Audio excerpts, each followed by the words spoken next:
Isang kakaibang marriage proposal ang handog na isang overseas Filipino worker sa kanyang minamahal. Ang pagpropose ng kasal, ginawa niya habang nakasakay sila sa isang helicopter. Balita natin ni Cesar Apolinario.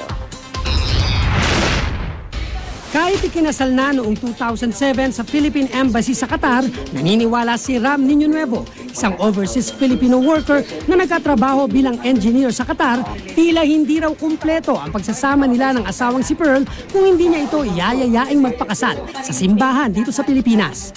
Alam din daw niya na matagal nang hiling ng kanyang misis na magsuot ng damit pang kasal, maglakad sa simbahan, magsabi ng I do sa harap ng kanilang mga kaanak at magsuot ng singsing na galing sa pinaghirapan ng mister.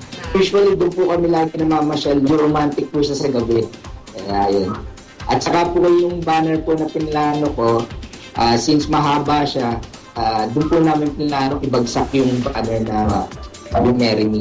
December 22, 2011, bago magpasko, dumating ang pinakahihintay na araw ni Ram. Nagbakasyon sila ng asawang si Pearl Di Maisip Niño Nuevo sa Pilipinas sa kanyang hometown sa Tanay Rizal. Sa mismong parola na madalas nilang puntahan, nakahanda na ang lahat. Every moment's dream naman yung talaga na magkaroon siya ng diamond ring na alam mo yung magiging special. Hindi basta normal na binili mo lang sa shop. Walang kamalay-malay si Pearl na ang kanilang pamamasyal at sightseeing sakay ng isang helicopter mauuwi sa isang kakaibang proposal. Kaya nang mapadaan ng chopper sa mismong parola, tiyempong ibinaba ang malaking tarpaulin. Nakuha na niya yung hint kung bakit kami nag-helicopter. Una, naghang siya na MA. Okay, ano yung MA? MA lang ang nakalagay. So, ang akala ko maligayang Pasko. Okay. Ano naman ito pakulo ng mga kaibigan mo?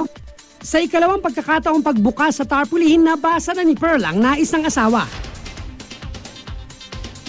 Kung pag-ikot ulit namin, bumabaksak na yung banner na complete. Marry Me na nakalagay.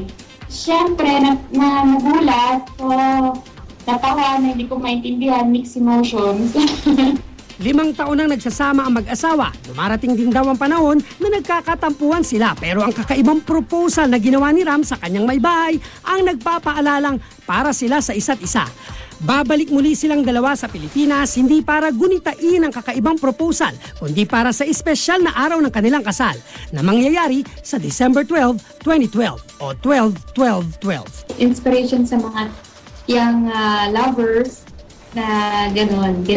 Meron pa rin stage na dapat nagpo-propose ang guy. Kahit hindi ganun kabongga yung kagastos yung basta in a way na makapag yung medyo extraordinary na hindi beyond normal, gawin nyo pa rin. Cesar Apolinario, GMA News.